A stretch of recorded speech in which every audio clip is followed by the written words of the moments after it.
The rain came down like bullets on Highway 50. It wasn't the gentle kind of rain that whispered promises of spring You think you or can just washed away walk the in dust of a here? long I go summer. where I please. You got a This was problem? Nevada You desert can't rain, be here. Try violent and and stop me. unforgiving, the kind that turned dirt roads into rivers and made even the most experienced riders question whether they should pull over and wait it out. Garrett Briggs didn't pull over.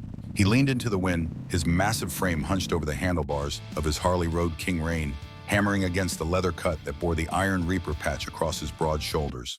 The highway stretched out before him like a black ribbon, disappearing into darkness, illuminated only by brief flashes of lightning that split the sky and revealed the endless expanse of sagebrush and rock on either side. It was 10:30 at night, and he had been riding for 6 hours straight. His hands ached from gripping the throttle. His shoulders burned from fighting the crosswinds that tried to push him off the road. Water had long since found its way past his collar, soaking through his shirt and running cold down his spine. But he didn't stop. He couldn't stop. Because in 3 days, his son was getting married, and Garrett hadn't been invited. The wedding invitation sat folded in the inside pocket of his jacket, protected from the rain by layers of worn leather. He had received it 2 weeks ago, forwarded to him at the Iron Reaper Clubhouse in Carson City, because Caleb didn't know where his father actually lived. Or maybe Caleb knew and simply didn't care enough to send it to a real address. The invitation had been addressed to the clubhouse, not to Garrett's home, not to his apartment, to the place where broken men went to forget they had families. Garrett had opened the envelope with hands that trembled slightly, expecting nothing, hoping for everything. Inside was a formal card with elegant script announcing the marriage of Caleb James Briggs to Abigail Rose Fletcher. The ceremony would take place at St. Patrick's Cathedral in Reno, Nevada on Sunday, November 24th at 11 o'clock in the morning. There had been no personal note, no invitation to the reception, no phone number to RSVP, just the card and the silence that came with it. Garrett had stood there in the clubhouse garage, oil stains on the concrete floor beneath his boots, and felt something crack open inside his chest. Luther Kane, the club president, had walked by, seen the look on Garrett's face, and simply squeezed his shoulder once before walking away. Because Luther understood. Luther knew what it meant when your children looked at you and saw nothing worth saving. That had been 2 weeks ago. Now Garrett was riding through a storm, heading to Reno, with no plan except to stand outside the cathedral and catch a glimpse of his son through the church doors. Maybe see Caleb smile. Maybe watch him marry the woman he loved. Maybe just exist in the same space for 5 minutes and pretend that 12 years of silence hadn't built a wall too high to climb. He wasn't going inside. He knew that much. Caleb had made it clear through his silence that Garrett Briggs' former husband, former father, current member of the Iron Reaper Motorcycle Club, was not welcome at this new chapter of his son's life. And Garrett couldn't blame him. Another flash of lightning illuminated the road ahead, and Garrett saw the sign he'd been watching for Desert Star Diner 2 miles. The neon glow of the restaurant appeared moments later, a soft pink haze cutting through the rain like a beacon for the lost and the lonely. Garrett downshifted and turned into the parking lot. The Harley's engine rumbled to a stop, and the sudden silence was almost louder than the rain. Garrett sat there for a moment, water streaming off his helmet, his hands still gripping the handlebars as if letting go would mean admitting he had nowhere left to ride toward. He thought about Anna, his wife, Caleb's mother, the woman who had loved him completely until cancer took her 12 years ago, leaving behind a 15-year-old boy and a husband who didn't know how to be a father without her. Anna had been the strong one, the steady one. She had been the reason Garrett worked 2 jobs and came home every night. She had been the reason he believed in goodness, in second chances, in the idea that a man could be more than the sum of his mistakes.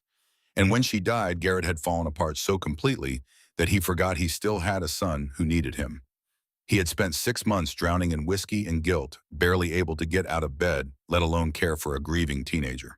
Caleb had learned to cook his own meals, learned to take the bus to school, learned to forge his father's signature on permission slips because Garrett was either too drunk or too broken to sign them himself.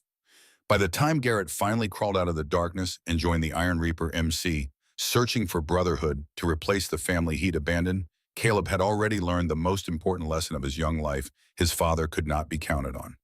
Garrett climbed off the bike, his legs stiff and aching. He pulled off his helmet and ran a hand through his wet hair, now more gray than brown, and looked up at the diner. The Desert Star had been here for as long as Garrett could remember. It was one of those timeless roadside places that seemed to exist outside of normal reality, a refuge for truckers and travelers and people with nowhere else to go. The building itself was small and square, aluminum siding painted a faded turquoise, with a neon sign above the door that flickered pink and blue in the rain. Through the water-streaked windows, Garrett could see the warm glow of fluorescent lights and the shapes of people moving inside. He walked to the door and pulled it open. The bell above the entrance chimed brightly, a cheerful sound that felt almost obscene against the violence of the storm outside. Garrett stepped inside and the smell hit him immediately: burnt coffee, frying bacon, the faint chemical tang of industrial cleaning products. It was the smell of every diner he'd ever been in, comforting in its familiarity.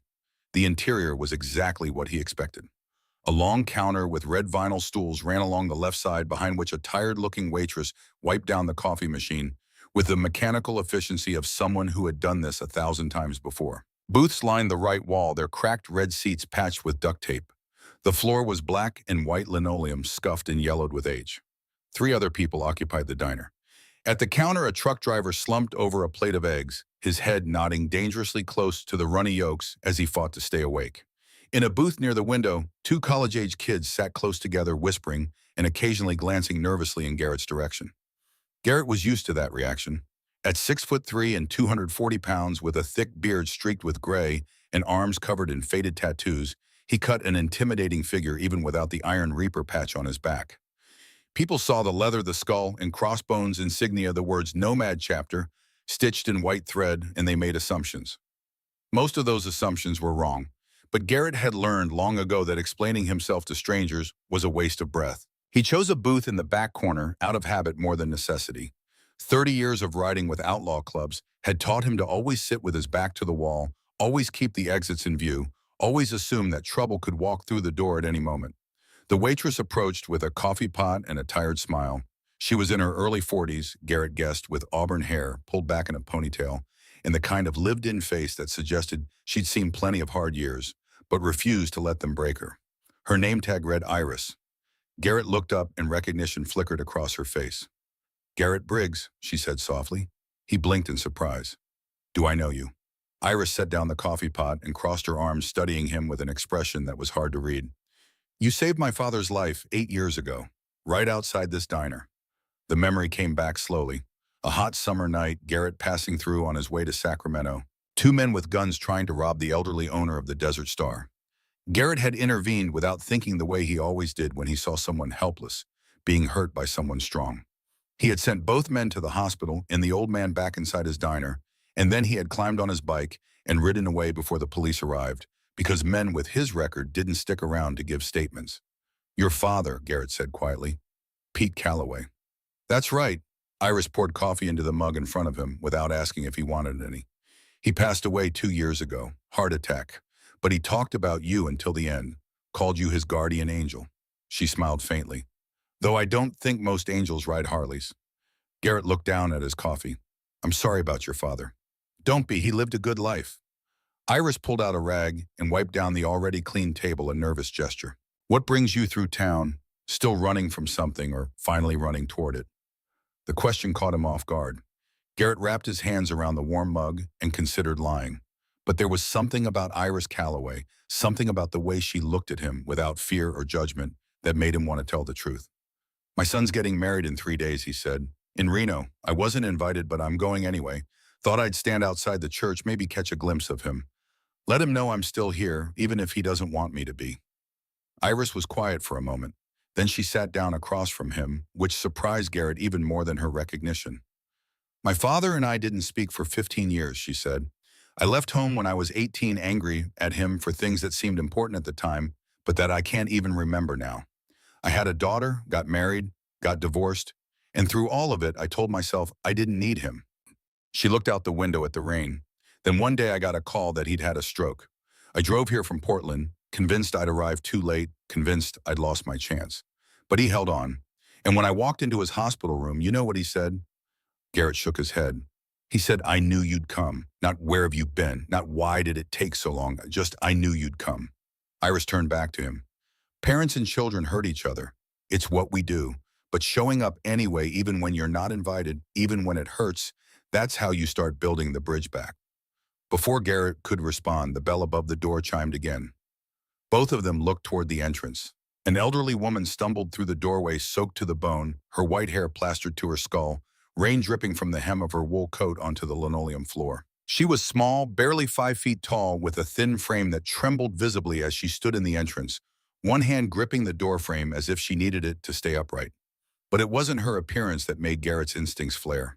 It was the look in her eyes. Pure, undiluted terror.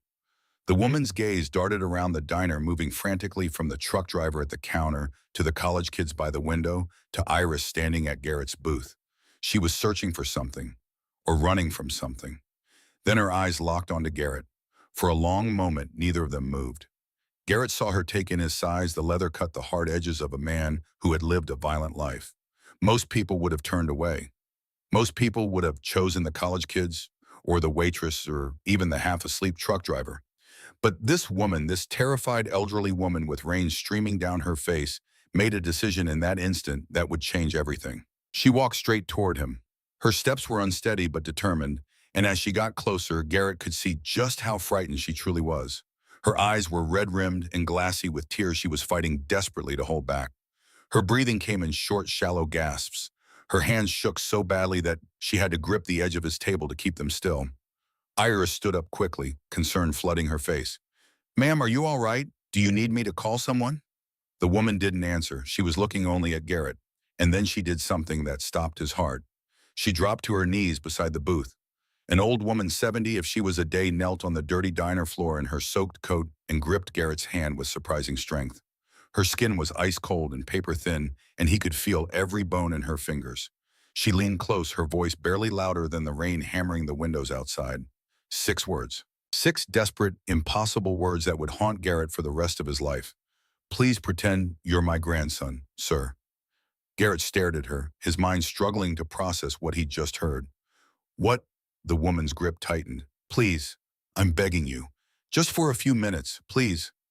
Before Garrett could respond, before he could ask any of the 1,000 questions flooding his mind, bright headlights swept across the front windows of the diner.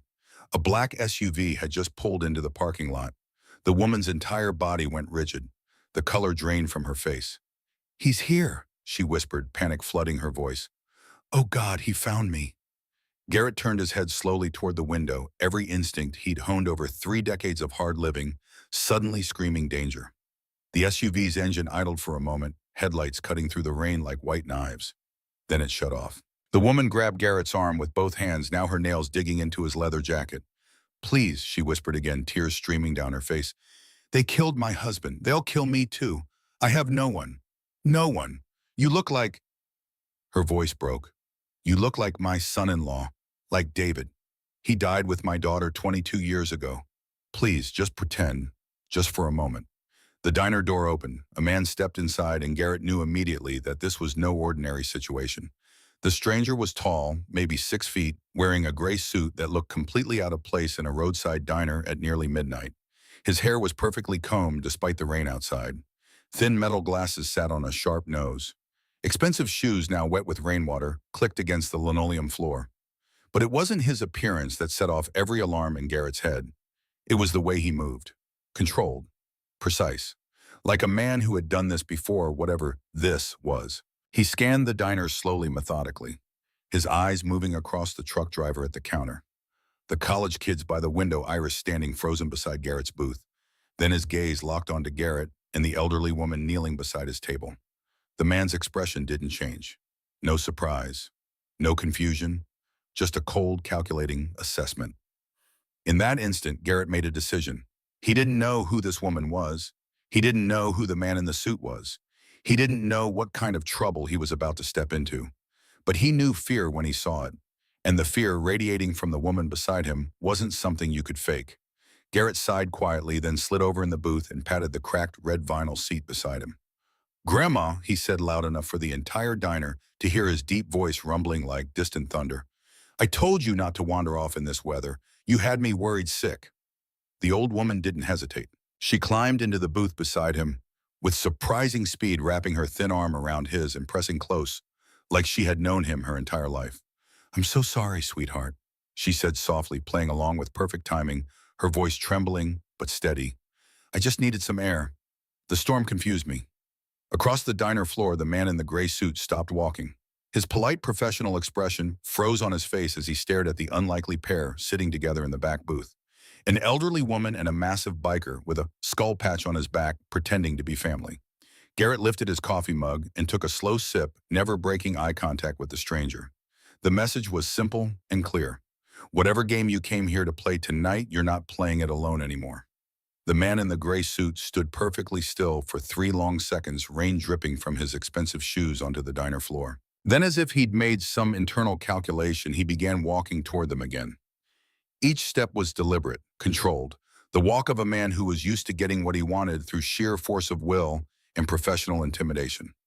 The truck driver at the counter had lifted his head, now suddenly wide awake, watching with the kind of cautious awareness that came from a lifetime of knowing when to mind your own business and when to pay very close attention. The college kids had stopped whispering entirely. Even the background hum of the diner seemed to fade, leaving only the sound of rain hammering the roof and the quiet click of expensive shoes on linoleum. The stranger stopped beside Garrett's table and offered a polite smile that didn't reach his eyes. "I apologize for the interruption," he said smoothly, his voice controlled and professional, the kind of voice used by lawyers and corporate executives who were accustomed to being obeyed. "But I believe there's been a misunderstanding." He gestured toward the elderly woman sitting pressed against Garrett's side.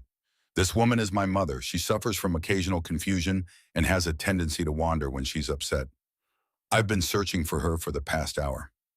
The old woman stiffened beside Garrett, her hand tightening around his arm like she was gripping a lifeline. Garrett didn't move. He simply leaned back in the booth and studied the man the same way the man was studying him.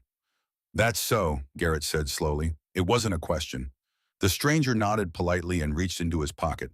For a split second, Garrett's muscles tensed instinctively, his body preparing for violence. But the man only pulled out his phone and tapped the screen before holding it up for Garrett to see. "Here," he said, turning the phone toward Garrett. "Proof." And the photograph showed the same elderly woman standing beside the suited man outside what looked like a large house with white columns. She was smiling in the photo, wearing a clean floral dress and a pearl necklace, her hair neatly styled. On the surface, it looked convincing. But Garrett Briggs had spent most of his adult life reading people learning to spot lies in the tension of a jaw or the flicker of an eye. And something about this photo didn't sit right. The woman beside him was trembling like a leaf in a hurricane. The woman in the photo looked calm, post-staged. Garrett lowered his gaze to the old woman and spoke quietly so only she could hear. "You know this man?" She shook her head so violently it looked painful. Tears gathered in the corners of her eyes. "No," she whispered. "I've never seen him before in my life. He's lying." Garrett slowly returned his attention to the suited man. "Funny thing," he said, setting his coffee mug down on the table with deliberate care. "My grandmother says she doesn't know you." The man's polite smile tightened just barely. Not anger yet, but it was getting there. "Sir, I'm certain you're trying to be helpful. But this is a private family matter. My mother has been diagnosed with Alzheimer's disease, stage 3. She often forgets who people are, including her own family." "Is that right?" Garrett said flatly. "I'm afraid so." The man's tone remained calm, reasonable, the voice of someone explaining a simple misunderstanding to a child. "I have her medical records in the car if you'd like to see them. But really, this has gone on long enough. Mother, it's time to come home." He extended his hand toward the woman. She pressed herself harder against Garrett, shaking her head frantically. "I'm not going anywhere with him." The suited man sighed as if dealing with a particularly difficult toddler. He looked at Garrett with an expression that managed to be both sympathetic and condescending at the same time. "You seem like a decent man," he said. "I'm sure you understand how difficult it is to care for an aging parent with dementia. But you're making this situation more complicated than it needs to be." He leaned slightly closer, lowering his voice to something almost friendly. "Let the woman come with me, and you can get back to your coffee and your ride. No harm done." The old woman's grip on Garrett's arm had become almost painful. He could feel her entire body shaking, could hear the rapid, frightened rhythm of her breathing. "I'm not going," she whispered again, louder this time. "He'll kill me, just like they killed Harold." The suited man's expression didn't change, but something cold flickered behind his eyes. Garrett exhaled slowly, then pushed himself to his feet. The booth creaked as he unfolded to his full height, towering over the stranger by nearly half a foot. The fluorescent lights above reflected off the chrome rings on Garrett's fingers, the thick steel chain attached to his wallet, the iron reaper patch that covered his entire back. For a moment, neither man spoke. Then Garrett leaned down just slightly, so their faces were level, and spoke in a voice that was quiet but carried the weight of absolute finality. You heard the lady. She doesn't want to go. The man studied Garrett with narrowed eyes, the mask of politeness finally slipping.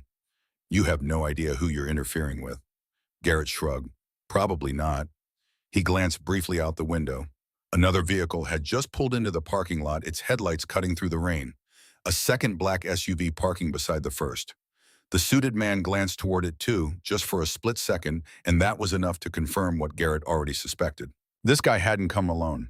The stranger looked back at Garrett and smiled thinly, confidence returning to his voice. I'm trying to be reasonable here, but you're forcing my hand. Garrett chuckled under his breath, a sound with no humor in it. Buddy, you picked the wrong diner for that speech. Behind the suited man, the diner door opened again as two large men stepped inside. Both wore dark jackets despite the desert heat. Both had the same blank professional expression that Garrett had seen on enforcers and hired muscle his entire life. They positioned themselves quietly near the entrance, blocking the exit. The college kids quickly gathered their things and hurried toward the restroom, clearly deciding they wanted no part of whatever was about to happen. The truck driver slowly stood up from his stool and backed toward the kitchen door, his survival instincts telling him to get out of the line of fire. Iris stood frozen behind the counter, her hand hovering near the phone. The suited man spread his hand slightly, presenting the situation to Garrett like a business proposal. Last chance, he said. Step aside, let me take my mother home, and everyone walks out of here without any trouble. Garrett looked down at the elderly woman in the booth. She stared up at him with eyes full of helpless terror, the kind of fear that came from knowing you were completely alone in the world and that no one was coming to save you. And something in that look reached past all of Garrett's carefully constructed walls, past the armor he'd built from leather and chrome and 30 years of refusing to care too much about anything. Because he knew that look. He had seen it in the mirror every day for 6 months after Anna died. The look of someone drowning and unable to find the surface. Garrett turned back to the suited man. Not happening, he said simply. The stranger's eyes darkened. Outside, the engines of both SUVs continued to idle in the rain, a low mechanical rumble that vibrated faintly through the diner's windows. And in the distance, far down the empty highway, a new sound began to rise through the night air. A deep rhythmic thunder that Garrett recognized instantly, that made something loosen in his chest, even as the tension in the diner ratcheted higher. The unmistakable roar of multiple motorcycle engines growing louder with every passing second. The suited man hadn't noticed it yet. He was too focused on Garrett, too confident in his numbers, too certain that 2 SUVs and 3 men were enough to handle one biker and a confused old woman. But Garrett had noticed. And suddenly the odds didn't feel quite so uneven anymore. The man in the gray suit opened his mouth to speak again, probably to make another threat or another reasonable-sounding argument. But the words died in his throat as the sound from the highway grew impossible to ignore. It started as a low rumble, like distant thunder rolling across the desert. Then it grew louder, deeper, a mechanical roar that made the glasses on the counter tremble and sent vibrations through the diner floor. Everyone turned toward the windows. Headlights appeared at the far end of Highway 50, cutting through the rain like glowing spears. Not one or two, but dozens of them, a line of light stretching back into the darkness. The roar became deafening, and the motorcycle after motorcycle turned into the Desert Star parking lot, their engines echoing off the aluminum walls of the diner in a symphony of raw power. Chrome flashed under the flickering neon sign. Leather vests glistened with rain. 18 bikes filled the lot in less than 30 seconds, parking in tight formation around the 2 black SUVs like wolves surrounding prey. The suited man's confident expression cracked for the first time, uncertainty flickering across his face. Garrett leaned slightly closer to him and spoke in a voice that was perfectly calm. Those would be my friends. The diner door swung open and the first rider stepped inside. He was enormous, easily 300 pounds with a barrel chest and arms thick as tree trunks. Tattoos covered both forearms in a patchwork of faded ink that told the story of a long, hard life. His beard was shot through with gray, and his eyes carried the kind of quiet authority that came from decades of leading men who didn't follow easily. The Iron Reaper patch on his back was identical to Garrett's, except for the words President stitched above the skull. Luther Kane. Behind him, 4 more bikers filed into the diner, filling the small space with the smell of wet leather and gasoline and road dust. They positioned themselves casually around the room, not threatening, just present. Luther pulled off his riding gloves slowly, his gaze moving from the suited man to the 2 enforcers by the door to Garrett standing beside the booth. Steele, he said, using Garrett's road name. His voice was deep and rough, like gravel grinding under tires. You call for backup, or did we just happen to arrive at exactly the right time? Garrett gestured toward the elderly woman in the booth. Lady needed some help. Seemed like the polite thing to do. Luther's eyes softened as he looked at her. He nodded once, a gesture of respect. Well then, looks like we're in the right place. The suited man cleared his throat, trying to regain control of the situation. Gentlemen, I appreciate your concern, but this is a private family matter. That woman is my mother and she needs medical attention. I'm simply trying to take her home. One of the bikers behind Luther laughed a sharp bark of disbelief. Another cracked his knuckles. Luther folded his massive arms across his chest and studied the stranger with the kind of cold assessment usually reserved for enemies. Funny thing, he said slowly. She doesn't look like she wants to go with you. The old woman shook her head violently, tears streaming down her face now. Please don't let him take me. Please. And then she said something that made the entire room go completely silent. They killed my husband, she said, her voice trembling, but loud enough for everyone to hear. Harold found their records. He found everything, and they murdered him for it. The words hung in the air like smoke. The suited man's face hardened, the last traces of politeness evaporating. That's enough, he snapped. But the damage was done. Luther took a step forward, placing himself between the stranger and the booth. I think the lady's done talking to you. Outside, more engines rumbled. The 18 bikes that had arrived weren't idling quietly anymore.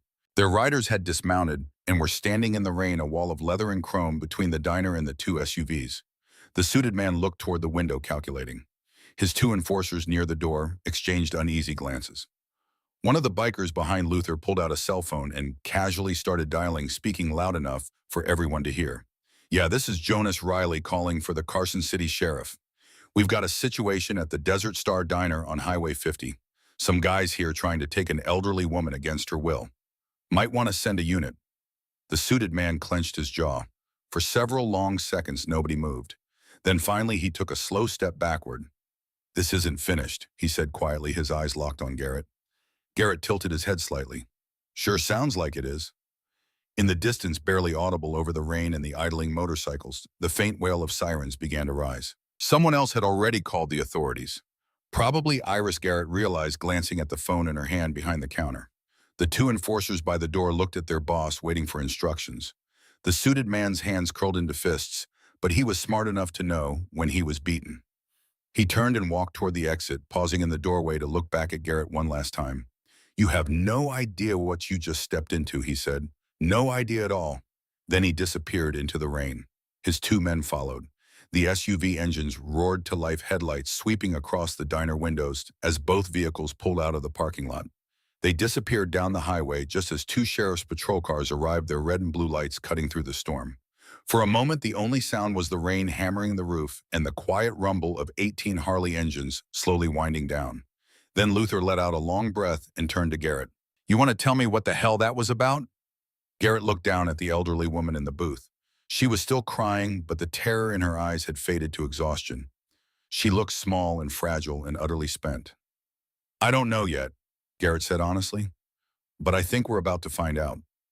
The sheriff's deputies took statements for nearly an hour.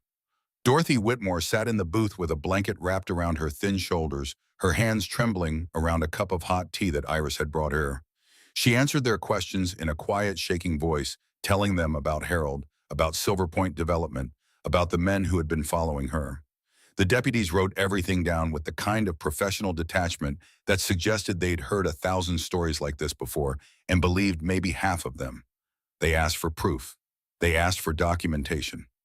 They asked if she had any family they could call. Dorothy had neither proof nor family, just her word and the terror still lingering in her eyes. Garrett stood near the counter with Luther watching the scene unfold, his arms crossed over his chest. The other Iron Reaper members had moved outside, standing in a loose circle around their bikes despite the rain, a silent wall of protection that sent a clear message to anyone watching.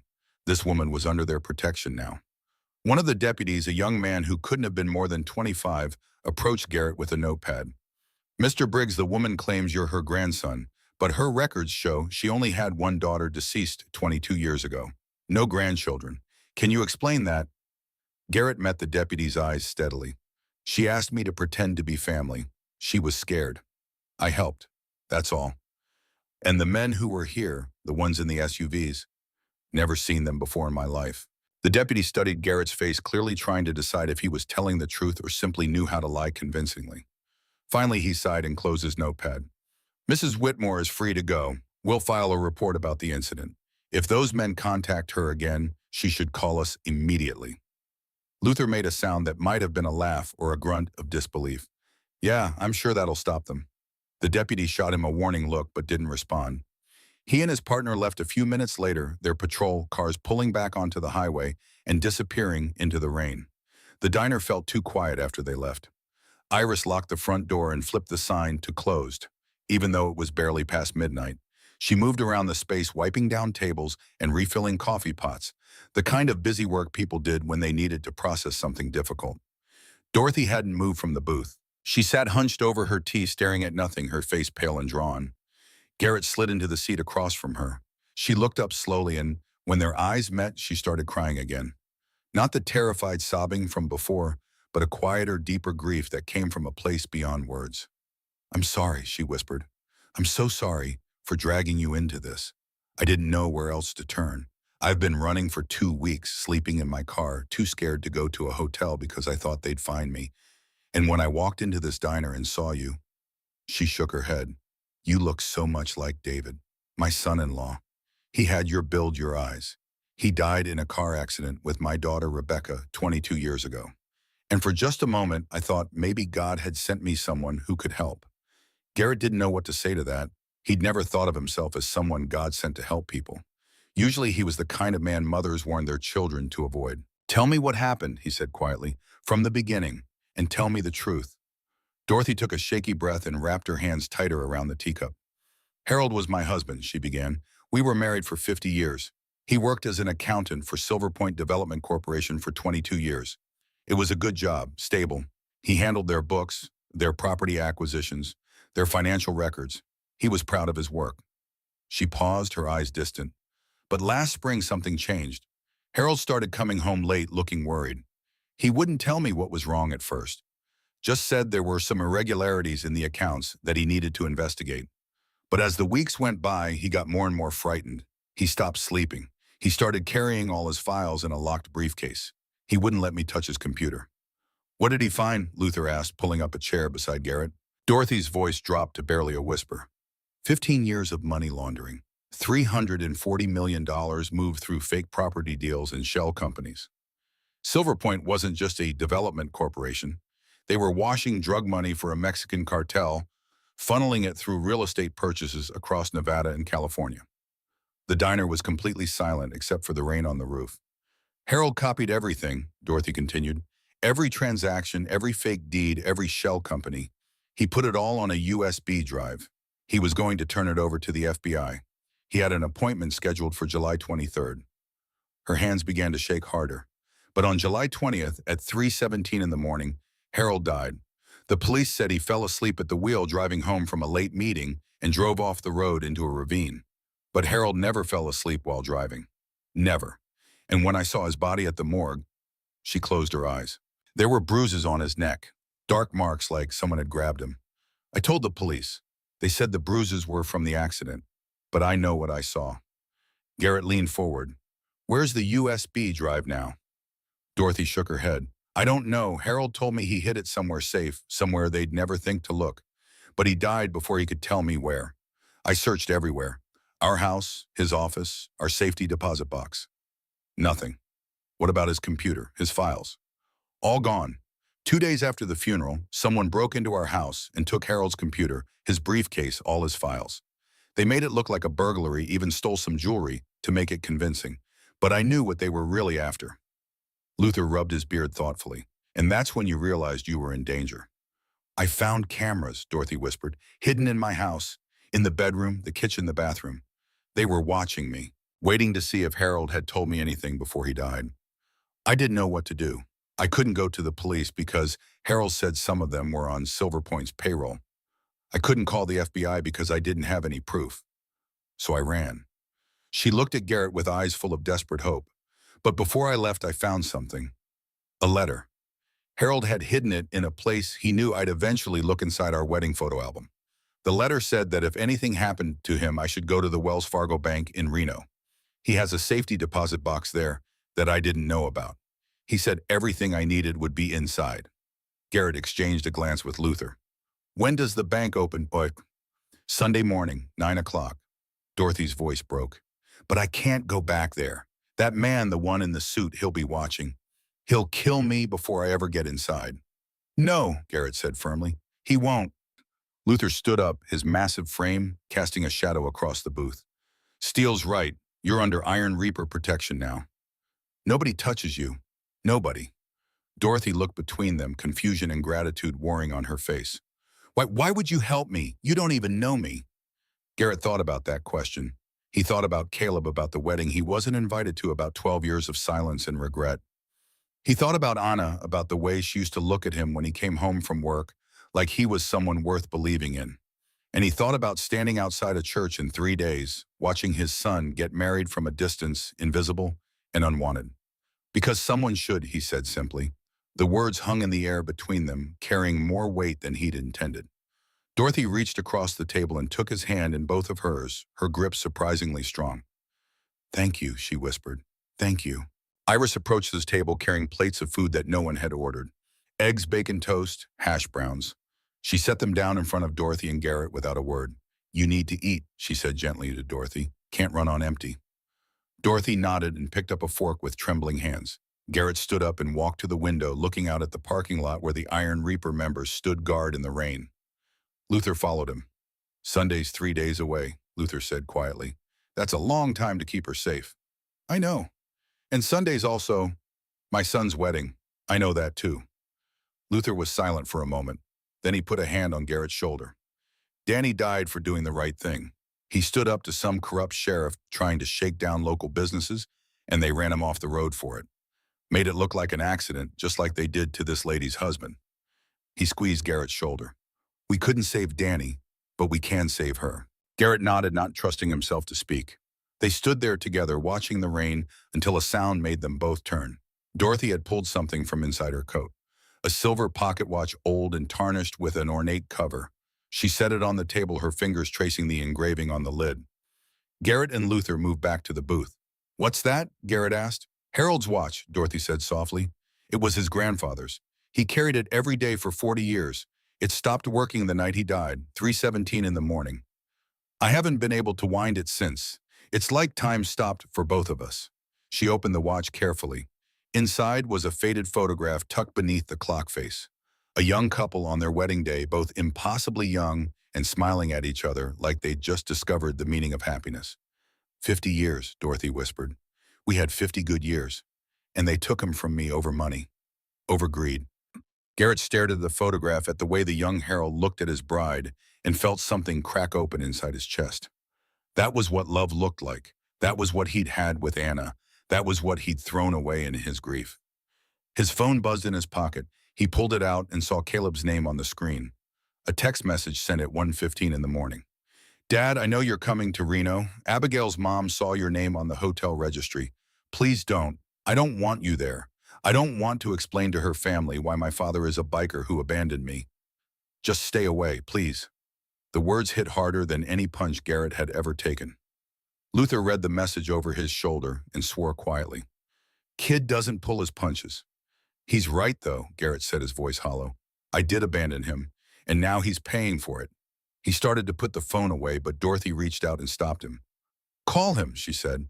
What? Call your son, right now. It's 1 in the morning. He won't. Call him, Dorothy repeated more firmly this time. Trust me. Garrett hesitated, then pressed the call button. The phone rang 4 times before Caleb answered, his voice thick with sleep and irritation. What do you want? I got your message, Garrett said. And you're right. You're right about all of it. I was a terrible father. I abandoned you when you needed me most. I chose my own grief over being there for you. And I don't blame you for not wanting me at your wedding. Silence on the other end. But I need you to know something. Garrett continued, his throat tight. Your mother was the best thing that ever happened to me. And you are the second best thing, and I know I don't deserve forgiveness. I know I don't deserve to be part of your life. But I'm going to spend the rest of my days trying to be the man your mother believed I could be, even if you never see it, even if you never want to. More silence. Then quietly, why are you telling me this now? At 1 in the morning, Garrett looked at Dorothy, at the old woman who'd lost everything and was still fighting. Because I just met someone who reminded me that it's never too late to do the right thing. And the right thing is telling you the truth, even if it doesn't change anything. He could hear Caleb breathing on the other end of the line. I'm not coming to the wedding, Garrett said. I won't embarrass you, but I want you to know that I'll be thinking about you. And I'm proud of you. I'm proud of the man you became despite having me as a father. Dad, Caleb's voice cracked slightly. Be happy, son. That's all I want. Just be happy. Garrett ended the call before Caleb could respond, before the emotion building in his chest could break through. He set the phone down on the table and took a deep breath. Dorothy was smiling at him, tears running down her weathered cheeks. That was brave. That was stupid, Garrett corrected, but it needed to be said. Luther cleared his throat. So what's the plan? We can't keep her here. That suit's gonna come back, probably with more men. Garrett thought for a moment. We need to get her somewhere safe until Sunday, somewhere they won't think to look. The clubhouse, Luther suggested. Carson City. We've got security cameras and 20 brothers who'd love an excuse to crack some corporate skulls. But Garrett shook his head. Too obvious. If they've been watching her, they probably know about us now. They'll check every MC clubhouse in Nevada. Iris, who had been listening quietly from behind the counter, spoke up. She can stay with me. Everyone turned to look at her. I've got a house 10 miles from here, Iris continued. Small place off the grid. My daughter Nora and I live there alone. Nobody knows about it except locals. If you're worried about safety, I've got my father's shotgun and I know how to use it. Dorothy looked at Iris with something like wonder. You'd do that for a stranger. You're not a stranger, Iris said simply. You're someone who needs help. And 8 years ago, a stranger helped my father when he needed it most. She looked at Garrett. Time to pay that forward. Garrett felt something loosen in his chest, some tight knot of cynicism that had been there so long he'd forgotten it existed. Okay, he said. Dorothy stays with Iris.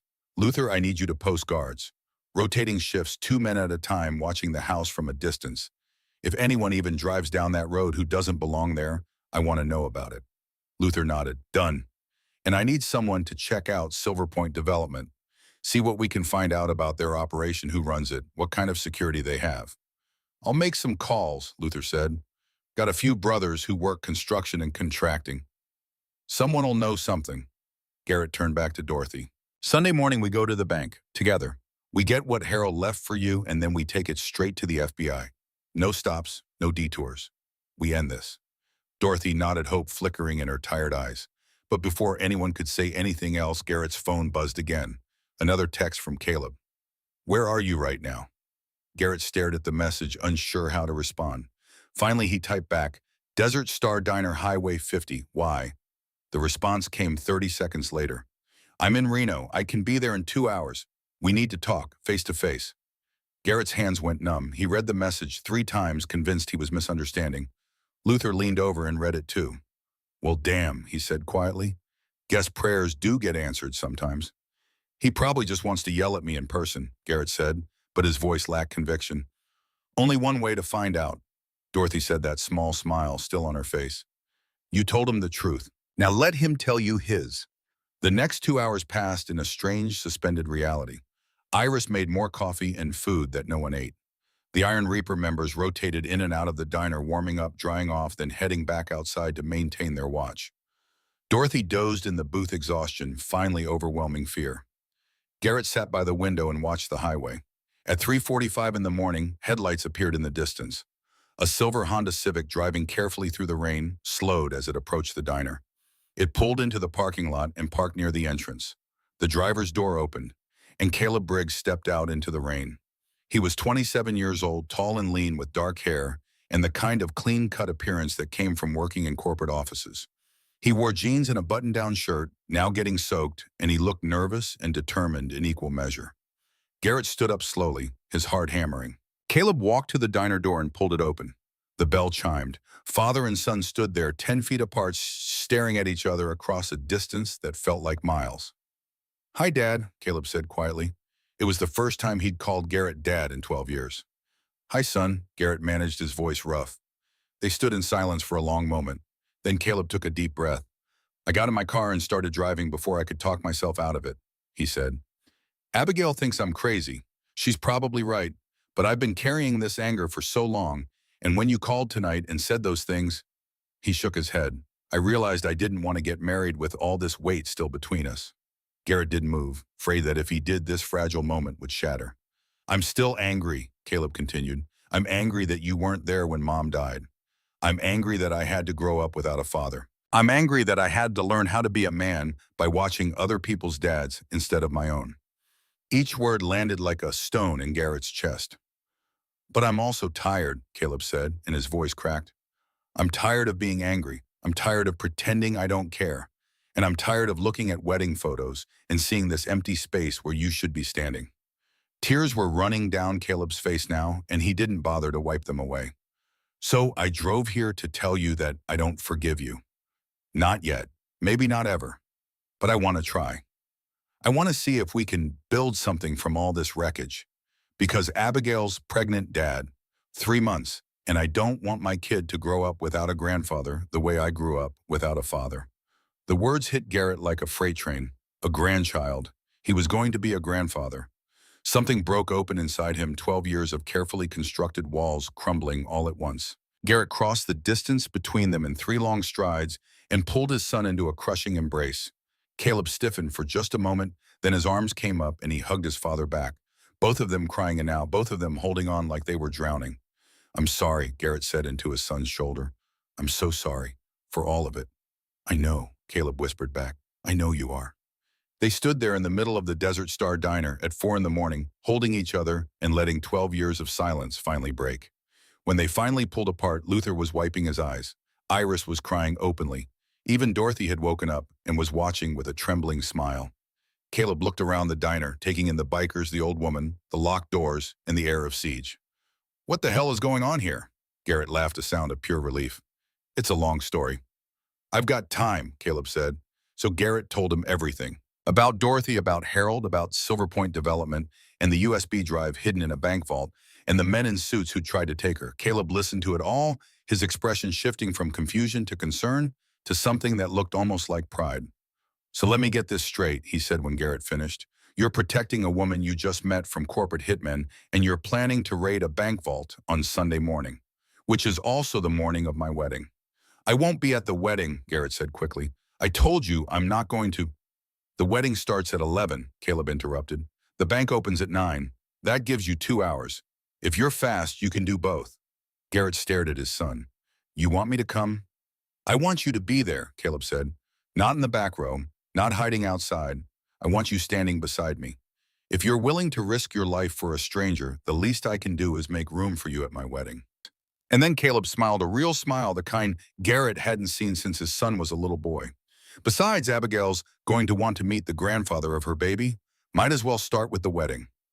Garrett couldn't speak. He just pulled Caleb into another hug, this one gentler, full of gratitude and hope, and the promise of something better. When they finally separated, Dorothy was standing beside the booth, leaning heavily on Iris for support. Young man, she said to Caleb, your father is a good man. Don't ever forget that. Caleb looked at Garrett, really looked at him, maybe for the first time in 12 years. I'm starting to remember, he said softly. Outside, the rain was finally beginning to ease. The storm was passing, leaving behind clean air and the promise of dawn. Luther clapped Garrett on the shoulder. Looks like you got your miracle brother. Yeah, Garrett said, watching his son talk quietly with Dorothy, explaining to her about the baby, about the wedding, about second chances. Yeah, I think I did. But as the first gray light of morning touched the horizon, Garrett couldn't shake the feeling that the real storm was still ahead. Because somewhere in Reno, Vincent Crane was making plans of his own. And Sunday was still 3 days away. The sun rose over Nevada on Sunday morning in shades of orange and gold, painting the desert in colors that promised either salvation or judgment, depending on which side of the law you stood. Garrett Briggs hadn't slept. He sat on the porch of Iris Calloway's small house, watching the horizon lighten a cup of black coffee growing cold in his hands. Behind him, through the screen door, he could hear the quiet sounds of people waking up. Dorothy's soft footsteps in the guest room.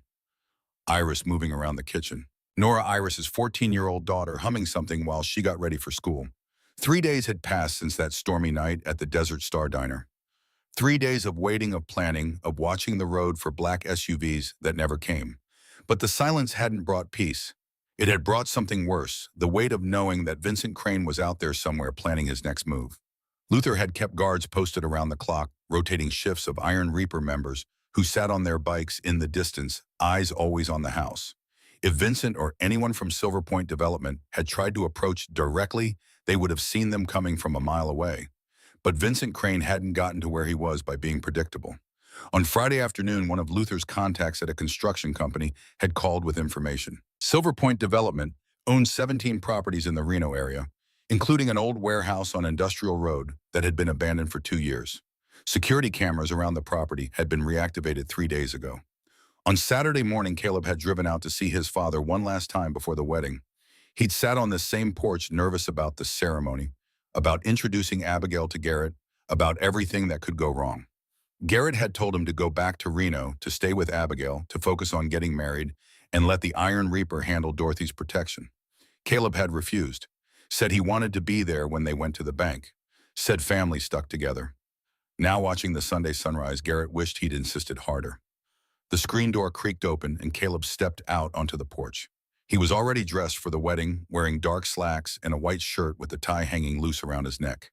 He looked tired. The past 3 days had been a crash course in understanding his father's world, and it had shaken something loose in the careful distance Caleb had maintained for 12 years.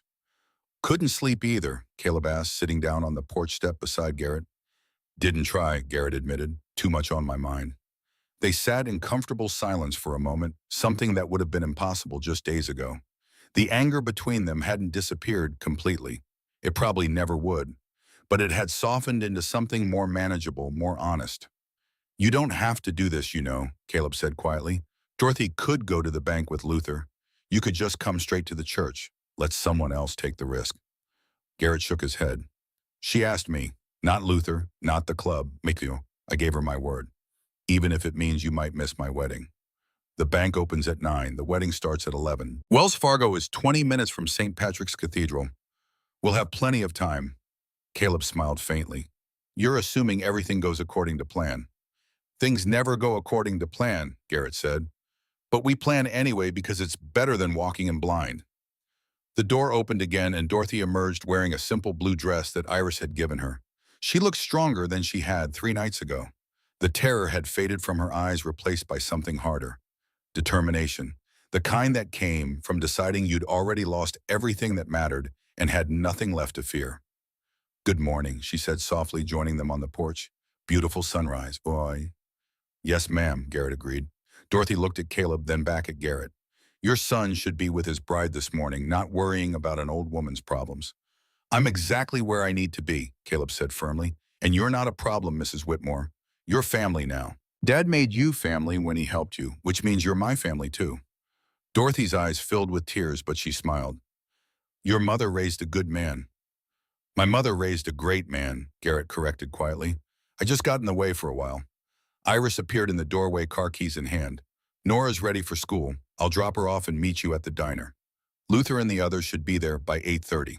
The plan was simple, at least on paper. At 8:30, the Iron Reaper members would gather at the Desert Star Diner, creating a visible presence on Highway 50. At 8:45, Garrett, Dorothy, Luther, and 4 other riders would leave for Reno in a tight convoy. They would arrive at Wells Fargo at 9 o'clock sharp when the doors open. Dorothy would access the safety deposit box, retrieve whatever Harold had left for her, and they would immediately drive to the FBI field office on Sierra Street. By 10:15, Dorothy would be in federal protection, and the evidence would be in the right hands. By 10:45, Garrett would be standing beside his son at St. Patrick's Cathedral. Simple, clean, safe. Garrett didn't believe in any of it, but he smiled and nodded and pretended confidence he didn't feel, because Dorothy needed to believe that everything would be all right and Caleb needed to believe his father had things under control. At 7:30, Caleb hugged his father, climbed into his Honda Civic, and headed back to Reno. He had to pick up his tuxedo, meet with the priest one final time, and be at the church by 10:30 for photos. Garrett watched the taillights disappear down the road and felt something twist in his chest. He told himself it was just nerves about the bank, about facing Vincent Crane again, about keeping Dorothy safe. But deep down, he knew it was more than that. It was the feeling he'd learned to trust over 30 years of hard living. The one that whispered warnings when everything seemed too quiet. The one that had kept him alive through bar fights and bad deals and rides through territories where his patch made him a target. Something was wrong. He just didn't know what yet. At 8 o'clock, Garrett went inside to change. He pulled on a clean pair of jeans, a dark button-down shirt, and his leather cut with the Iron Reaper patch. Then he stopped and looked at himself in the mirror. The man staring back was 47 years old, with gray in his beard and lines around his eyes that told the story of a hard life. But for the first time in 12 years, he didn't look haunted. He looked like someone who had found his way back from the edge. His phone buzzed, a text from Luther. "Everyone's in position. Time to roll." Garrett took a deep breath, then walked back outside. Dorothy was waiting by the porch steps, her hands clasped together. She'd been clutching Harold's pocket watch for 3 days straight, winding it obsessively even though it refused to start. The hands were still frozen at 3:17 the moment her husband died. "Are you ready?" Garrett asked gently. She nodded, though her hands trembled. "As ready as I'll ever be." They walked to his Harley together. Luther pulled up on his bike, followed by 4 other Iron Reaper members. The sound of their engines shattered the quiet morning, a mechanical thunder that sent birds scattering from nearby trees. "Stay close," Luther said to Dorothy as Garrett helped her onto the back of his bike. "Don't let go and trust steel to get you there safely." Dorothy wrapped her arms around Garrett's waist, and he felt how badly she was shaking. "It's going to be okay," he told her over his shoulder. "I've got you." The convoy pulled out at 8:45, exactly 6 motorcycles moving in tight formation down the empty highway. The morning sun cast long shadows across the desert, and the air was cool and clean, carrying the scent of sage and creosote. For 20 minutes they rode in silence. The highway stretched out before them, empty and straight, with nothing but desert on either side. Garrett kept his eyes moving, scanning the road ahead, the mirrors, the rocky outcroppings that could hide an ambush. Everything seemed normal. Too normal. Then 5 miles outside Reno, he saw them.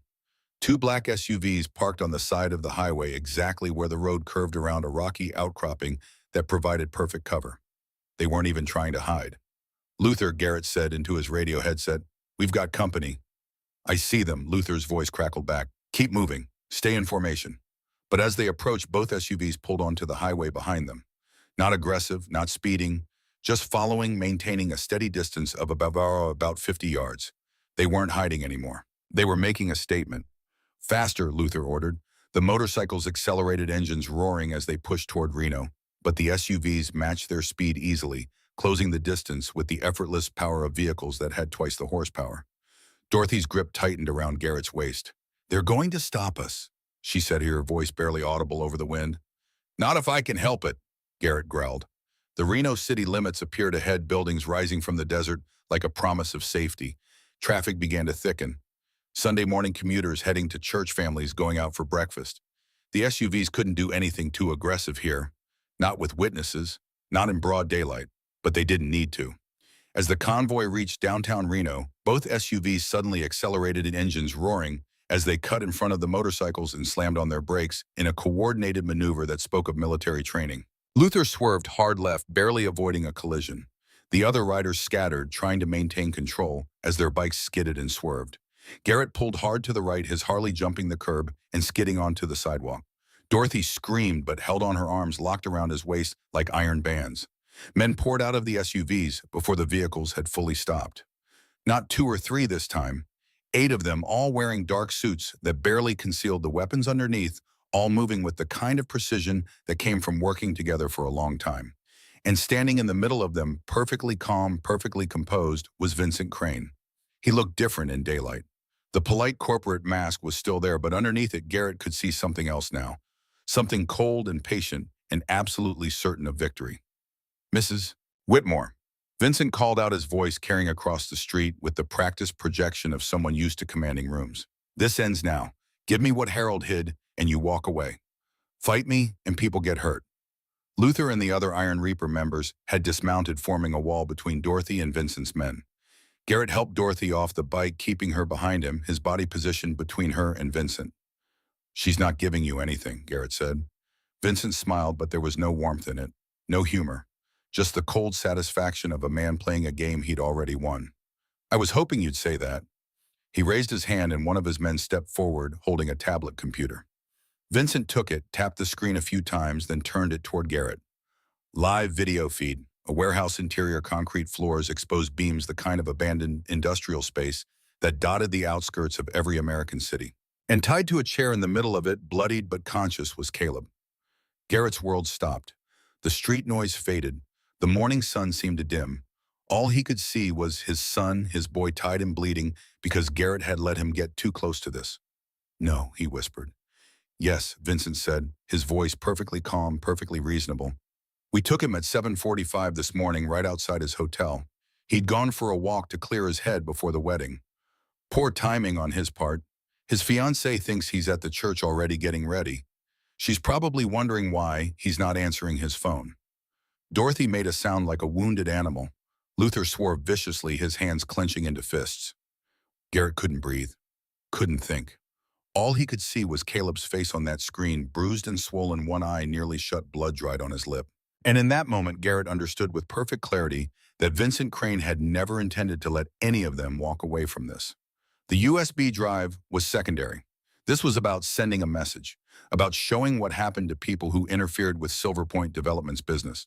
The USB drive, Vincent said, in exchange for your son, you have 10 minutes to decide. After that, my associate starts breaking bones. And I should mention Mr. Briggs that will start with his hands. I understand he works with computers. Be a shame if he couldn't type anymore. The tablet screen shifted. One of Vincent's men in the warehouse picked up a metal pipe, testing its weight, then walked toward Caleb with slow, deliberate steps. Wait, Garrett said, his voice breaking. Wait, don't hurt him. Vincent lowered the tablet slightly. Then make the right choice. Garrett looked at Dorothy. She was crying silently, her hands pressed to her mouth, her entire body shaking. I'm so sorry, she whispered. This is my fault. I never should have involved you. Your son shouldn't have to pay for my— Stop, Garrett said gently. This isn't your fault. This is on Vincent, on Silver Point, on the men who killed Harold, not on you. Luther stepped closer to Garrett, his voice low and urgent. We can find him. I've got 20 brothers in this city. Give me 30 minutes, we'll tear Reno apart until— He doesn't have 30 minutes, Garrett interrupted. His hands were shaking. His chest felt like it was being crushed in a vice. Vincent will kill him. You know that. I know that. So what do we do? Luther asked. Garrett looked at the Wells Fargo bank across the street. The doors had just opened at 9 o'clock, right on schedule. Inside that building was the truth about Silver Point Development. Evidence that could put Vincent Crane and dozens of others in prison for decades. Evidence that Harold Whitmore had died protecting. Evidence that Dorothy had risked everything to preserve. And standing between Garrett and that evidence was an impossible choice that no father should ever have to make. Save his son or save the truth. Choose family or choose justice. He looked at Vincent Crane, at the man who had orchestrated Harold's murder, who had terrorized Dorothy, who now held Caleb's life in his hands like a bargaining chip in a game Garrett didn't know how to win. And Garrett made his decision. I'll get you the USB drive, he said quietly, but first you let me see my son. Real-time video, proof he's still alive right now. And you let Dorothy go. Vincent considered this for a moment, then shook his head. No, Dorothy stays until I have the drive, but I'll show you proof your son is alive. He tapped the tablet screen. The view changed to a close-up of Caleb's face. One of the men in the warehouse grabbed Caleb's hair and yanked his head back. Dad, Caleb said, his voice rough and slurred from the beating. Don't do it. Don't give them what they want. Let them— The man holding Caleb's hair slammed his fist into Caleb's stomach. Caleb doubled over, gasping. Enough proof, Vincent asked. Garrett's vision went red. Every instinct in his body screamed at him to launch himself across that street, to put his hands around Vincent Crane's throat and squeeze until the life left his eyes. But Luther's hand on his shoulder held him back, and the cold, rational part of Garrett's mind that had kept him alive for 47 years whispered that attacking Vincent now would get Caleb killed. So he swallowed his rage and turned to Dorothy. Where did Harold hide it? She was shaking her head frantically, tears streaming down her weathered face. You can't give it to him. Harold died for this. If we surrender it now, he died for nothing. All those people Silver Point hurt, they'll never get justice. It'll all be buried. Harold died for you, Garrett said gently, taking her hands in his. Not for a USB drive, and I'm not losing my son over this. I'm sorry, Dorothy, I can't make that sacrifice.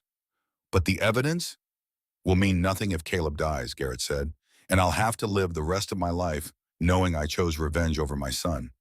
I can't do that. I won't. He started toward the bank, but Luther grabbed his arm. Think about this, Luther said urgently, keeping his voice low so Vincent couldn't hear.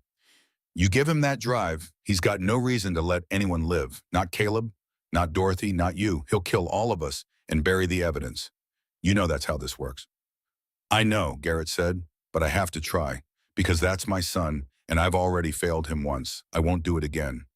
He pulled free from Luther's grip and walked into the bank, Dorothy following close behind her, steps heavy with the weight of watching everything Harold died for slip away. Inside, the morning light streamed through tall windows, casting everything in shades of gold that seemed almost mockingly beautiful. A young bank clerk approached with a professional smile that faltered when she saw Dorothy's tear-streaked face. "How can I help you today?" "Safety deposit box," Dorothy said, her voice hollow and distant. "Box number 847, under the name Harold Whitmore." The clerk led them through the pristine lobby, past potted plants and marble floors, into the vault room. A secure space lined with metal boxes, each one holding someone's most precious possessions. Secrets and treasures and final wishes. Dorothy signed the access log with a trembling hand, her signature barely legible. Then she used the key she'd been carrying for 3 days to open box 847. Inside was a manila envelope, just as Harold had promised. Dorothy lifted it out slowly, reverently, like she was handling something sacred. Her hands shook so badly she almost dropped it twice. Garrett took it from her gently. "Is this it?" She nodded, unable to speak, tears streaming down her face. He opened the envelope. Inside was a USB drive, exactly as Dorothy had described. Small, black, ordinary looking. A piece of plastic and silicon that held the power to topple an empire. And beneath it, a letter in Harold's handwriting, the ink slightly faded but still perfectly legible. Dorothy took the letter and read it aloud, her voice breaking with every word. "My dearest Dorothy, if you are reading this, then I am gone, and I am so very sorry to leave you alone. I know how frightened you must be. I know how hard this journey has been. But please, my love, don't give up. This drive contains 15 years of evidence. 15 years of crimes that destroyed lives and families. If you give it to the FBI, specifically to Agent Catherine Brennan, they will use it to bring justice to people who thought themselves untouchable. I know I'm asking you to be brave when you're terrified. I know I'm asking you to fight when all you want to do is hide. But you are the strongest person I have ever known. You are my hero, and I know you will do the right thing even when it's the hardest thing. I love you more than 50 years could ever express. I am so sorry I cannot grow old with you, but I am so grateful I got to love you at all. Forever yours, Harold." Dorothy folded the letter carefully and pressed it to her chest, her shoulders shaking with silent sobs. Garrett stood there holding the USB drive, feeling its weight. Barely a few grams, but in that moment, it felt like it weighed 1,000 pounds. This small piece of plastic held the truth, held justice, held the power to stop men like Vincent Crane from hurting anyone else. But his son was bleeding in a warehouse somewhere, waiting for rescue that wasn't coming. He couldn't save both. "I'm sorry," Garrett said to Dorothy. "I'm so sorry." He turned to walk out of the vault, to hand the drive to Vincent, to trade justice for his son's life, and spend the rest of his days wondering if he'd made the right choice. But Dorothy grabbed his arm with surprising strength. "Wait," she said. She took the USB drive from his hand, held it for a long moment, staring at it like she was memorizing every detail. Then she looked up at Garrett with eyes that had gone from terrified to determined. "Harold was right," she said quietly. "I am strong, strong enough to do the right thing, even when it's the hardest thing." She pressed the USB drive back into Garrett's hand. "Make a copy," she said. "Give Vincent the original. Let him think he won, but we keep the copy, and we still go to the FBI." Garrett stared at her. "Dorothy, if he finds out—" "He won't," she said firmly, "because you're going to make him believe he got everything. You're going to save your son, and then we're going to finish what Harold started. Together." "There's a copy shop 2 blocks from here," Luther's voice came through Garrett's earpiece. He'd been listening through the open radio channel the whole time. "I'm heading there now. Meet me in 5 minutes." Garrett looked at Dorothy, at this 73-year-old woman who had lost everything and was still fighting. "You're sure?" he asked. "There's no going back from this." "I'm sure," she said. "Harold didn't die so we could surrender. He died so we could win. So let's win." 5 minutes later, Luther handed Garrett 2 identical USB drives in a Target parking lot, both still in their packaging. "Original and copy," he said, using a pocket knife to open the packages. "I watched them do it myself. Every file, every folder. Vincent gets the original. We keep the backup." Garrett took both drives, marked one with a tiny scratch on the corner that only he would notice, then slipped the backup into his boot. "If this goes wrong," he said to Luther, You get Dorothy to the FBI, no matter what. Promise me. Luther's jaw tightened. You know I will. But it's not going wrong. We're all walking away from this. They walked back to where Vincent was waiting, his patience clearly wearing thin. The man had been checking his watch every 30 seconds, and his men had positioned themselves in a tighter circle around the Iron Reaper members. Do you have it? Vincent demanded. Garrett held up the USB drive. Right here. Now show me my son. Vincent gestured to one of his men who brought up the tablet again. Live feed of Caleb, still tied to the chair, still breathing, still alive. Release him, Garrett said. Drive first, Vincent replied. Son first. They stared at each other across the street, neither willing to blink first. The morning traffic continued around them, oblivious to the standoff happening on a sunny Reno street corner. Then Vincent smiled, a cold expression that didn't reach his eyes. Fine, a show of good faith. He made a call on his phone. On the tablet screen, one of the men in the warehouse cut Caleb's restraints. Caleb stood slowly swaying, but upright, his hands gripping the back of the chair for support. Now the drive, Vincent said, extending his hand. Garrett walked forward slowly, each step feeling like walking to his own execution. He placed the USB drive in Vincent's outstretched palm. Vincent examined it, turning it over, checking for any obvious signs of tampering. Then he plugged it into a laptop. One of his men held his eyes, never leaving the screen as he scrolled through files. Garrett's heart hammered. If they'd made any mistake in the copying process, if the file structure was different, if anything looked wrong, Vincent would know. 30 seconds passed, each one feeling like an hour. Then Vincent smiled, and this time there was genuine satisfaction in it. Everything's here, he said. Every transaction, every shell company, every piece of evidence, Harold so carefully compiled. Pleasure doing business with you, Mr. Briggs. He ejected the drive, slipped it into his pocket, and turned to leave. Then he paused and looked back as if remembering something. Your son is at the old Silver Point warehouse on Industrial Road. You'll find him alive, mostly. I keep my promises, unlike some people. He climbed into the SUV, and his men followed. Within 30 seconds, both vehicles were gone, disappearing into Reno traffic like they'd never been there. Garrett stood there watching them go, every muscle in his body coiled tight. He wanted to believe it was over, that Vincent would keep his word, that Caleb would be safe. But 30 years of hard living had taught him that men like Vincent and Crane didn't keep their word unless it benefited them. Did he buy it?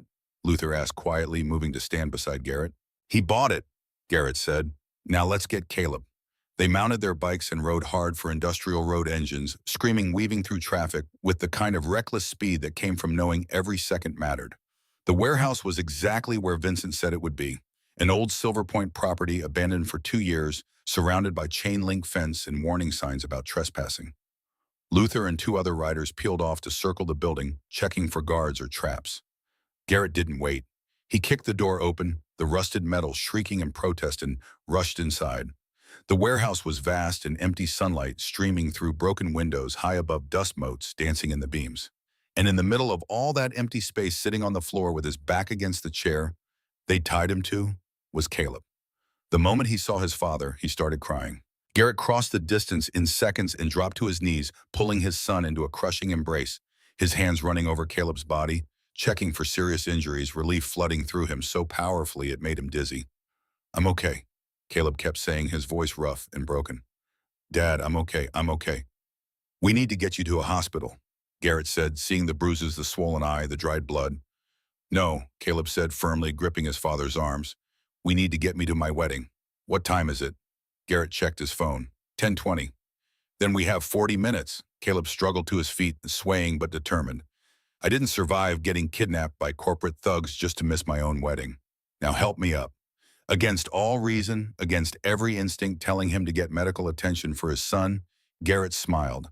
Caleb had inherited Anna's stubbornness, and in that moment, Garrett had never been more proud. At 10:55, Garrett Briggs walked through the doors of St. Patrick's Cathedral, wearing his Iron Reaper leather cut over a clean shirt, his son walking beside him, with a bandage on his forehead and determination in his eyes.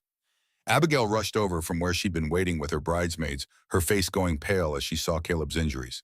But before she could speak, before she could ask what happened, Caleb pulled her into a kiss. Long story, he said when they separated. I'll tell you later. Right now, let us get married. The ceremony was simple and beautiful. Garrett stood beside his son watching Caleb marry the woman he loved and felt something break open inside his chest that he thought was dead forever. The priest's words washed over him, but all he could see was the way Caleb looked at Abigail, the same way Harold had looked at Dorothy in that faded wedding photo, the same way Garrett had once looked at Anna. When the priest said, "You may kiss the bride," and Caleb and Abigail sealed their vows, Garrett found himself crying. Not the quiet tears of sentiment, but deep, wrenching sobs that shook his shoulders and wouldn't stop. Luther, standing beside him, put a hand on his shoulder and didn't say anything. Didn't need to. The Brotherhood understood. Afterward, at the reception held in the church hall, Abigail pulled Garrett aside while Caleb was changing his shirt to hide the worst of the bruises from the photographer. "Thank you," she said simply, "for saving him." "He's my son," Garrett said. "I'd do anything for him." "I know," Abigail said. "I can see that now. Caleb told me about the USB drive, about the choice you had to make. And I want you to know something." She placed a hand on her still flat stomach. "We're naming the baby after Caleb's mother, Anna. If it's a girl, and if it's a boy," she smiled, "we're naming him Garrett Harold Briggs, after two men who knew what it meant to sacrifice everything for the people they loved." Garrett couldn't speak. He just pulled his future daughter-in-law into a hug and let the tears come again. At 3 o'clock that afternoon, Garrett, Dorothy, and Luther walked into the FBI field office on Sierra Street. Agent Catherine Brennan was a sharp-eyed woman in her early 40s with steel gray hair, pulled back in a severe bun, and the kind of no-nonsense demeanor that came from 20 years of dealing with white-collar criminals who thought they were smarter than everyone else. She listened to their story without interruption, making notes on a yellow legal pad, her expression never changing. Then she took the copied USB drive and disappeared into a back office. An hour passed, then another. Finally, she emerged and her expression had changed. The professional mask had slipped, replaced by something that looked like barely controlled fury. "This is bigger than I thought," she said, sitting down across from them. "This isn't just Silver Point. This implicates state officials, judges, law enforcement officers in 3 counties. We're talking about a corruption network that goes back 15 years and touches every level of Nevada government." "Can you use it?" Dorothy asked, her voice small. "Can I use it?" Brennan repeated, leaning forward. "Mrs. Whitmore, this is enough to launch federal investigations in 3 states. RICO charges money laundering, conspiracy, obstruction of justice. We'll have indictments within a month, arrests within 2 months. Your husband documented everything with the kind of precision that prosecutors dream about." Dorothy's knees buckled. Garrett caught her, helped her to a chair. "Harold's death meant something," she whispered. "It meant something." "Your husband was a hero," Brennan said quietly, "and so are you. What you did coming forward with this, knowing what it cost you, that took more courage than most people have in their entire lives." "What about Vincent Crane?" Garrett asked. "He has the original drive. He thinks he won." Brennan's smile was cold and sharp. "Let him think that. We don't need the original. Your copy is admissible as evidence, since we can verify it came from Mrs. Whitmore's safety deposit box. We've got bank records, your testimony, the deposit box access log. And while Mr. Crane is celebrating his victory, we'll be building cases against him and everyone else on that list." She stood up and extended her hand to Dorothy. "We'll put you in protective custody until the arrests are made, somewhere safe where Silver Point can't reach you." "How long?" Dorothy asked. 2 months, maybe less if things move quickly." Brennan paused. "I know that seems like a long time, but it's necessary." Dorothy nodded, then looked at Garrett. "Will you visit while I'm in protective custody?" "Every week," Garrett promised. "I'll bring Iris and Luther. You won't be alone." 3 months later, Garrett sat on the porch of his new house, watching the sunset over the Nevada desert. It was a small place, nothing fancy, but it was his. Not the clubhouse, not Iris's couch, his. A place where Caleb and Abigail could visit, where Iris could bring Nora for Sunday dinners, where Dorothy could sit on the porch and wind Harold's pocket watch, which had finally started working again 2 weeks after Vincent's arrest. The arrests had come fast, just like Brennan promised. 32 people in the first wave, including Vincent Crane and the CEO of Silver Point Development. Vincent was awaiting trial in federal custody, facing 40 years in prison. His bail had been denied after prosecutors argued he was a flight risk with the resources to disappear. Dorothy was living in Reno now in a small apartment the FBI had helped her secure after the protective custody period ended. She visited often, bringing cookies and stories about the trial preparations, about the victims of Silver Point's schemes who were finally getting their day in court. Iris and Garrett had been dating for 6 weeks. It was slow and careful and good. Nora had started calling him Uncle Garrett, and sometimes when he closed his eyes, he could almost imagine what it would have been like if he'd been there for Caleb, the way he was here for Nora now. Almost, but not quite. Some regrets never fully healed. They just became part of who you were. Caleb and Abigail visited every Sunday. Abigail's belly was growing rounder with each week, and Caleb had taken to reading parenting books and asking Garrett questions about raising children. Questions Garrett didn't always know how to answer because he'd failed so completely the first time. But Caleb would smile and say, "You're doing better now. That's what matters." And Garrett had left the Iron Reaper Motorcycle Club. Not in anger, not in shame, but because he'd found something he'd thought he lost forever, a reason to build instead of run, a reason to plant roots instead of chasing the horizon. Luther had understood, had clasped his hand at the clubhouse and said, "You'll always be a Reaper Steel. The patch comes off, but the brotherhood doesn't." Garrett had opened a small motorcycle repair shop on the edge of town. The sign out front read, "Second Chance's Garage." Business was slow but steady. Mostly locals, some tourists, a few Iron Reaper members who made the drive out from Carson City because loyalty ran deeper than business. Luther still came by most mornings for coffee and bullshit sessions that lasted until mid-afternoon. The brotherhood didn't end just because the patch came off. As the sun touched the horizon, painting the sky in shades of orange and red and purple, Garrett's phone buzzed. A text from Caleb. "Ultrasound today. It's a boy, Garrett Harold Briggs, named after two heroes. Coming over Sunday to tell you in person but couldn't wait. Love you, Dad." Garrett stared at the message until the words blurred.